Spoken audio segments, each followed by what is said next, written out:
Rhode Island is the smallest state in the United States. In size, it is literally 55th out of 50 at 1,545 square miles, the same size as a single county, Marathon, in Wisconsin. It's 43rd in population density, at a little more than 1 million. One of the original British colonies is called an island because the colony began on Aquidneck Island in Narragansett Bay, and Rhode Island because the colony was once referred to as the Isle of Rhodes. The state is home to the Ivy League Brown University and the fictional city of Quahog in the adult television cartoon, Family Guy.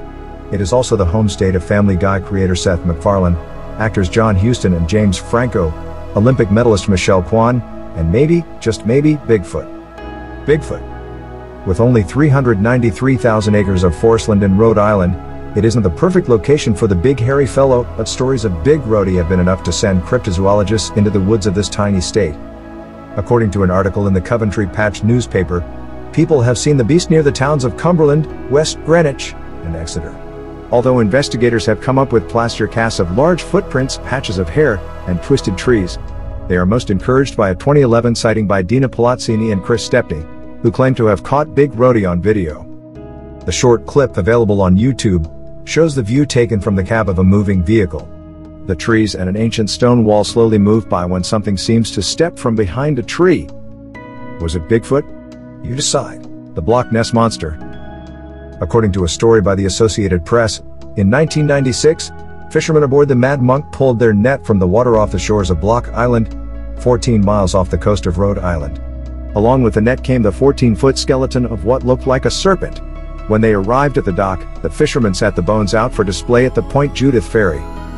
New York State Park biologist Lee Scott came to the island to inspect the skeleton. According to the article, Scott remembered saying, "What the heck is this?" when he looked at the find.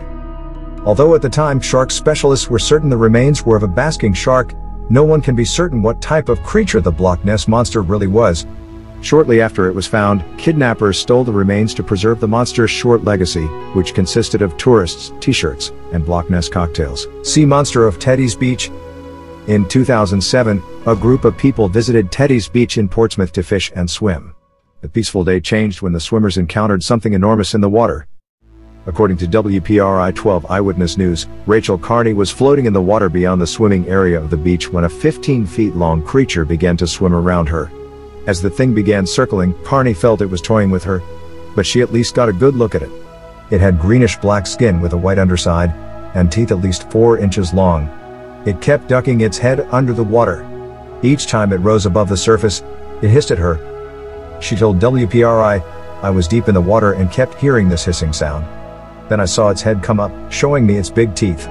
It kept rolling while it was swimming and knocking into my feet. I just froze." Her fiancé, Dennis Vasconcellos, swam out to Carney and pulled her away from the sea serpent. "This thing was big," he told the news station. "I mean, its head was almost the size of a basketball." By the time Vasconcellos pulled Carney to safety, others on the beach were rushing loved ones from the water. Scientists were baffled by the description of the sea monster, a vampire.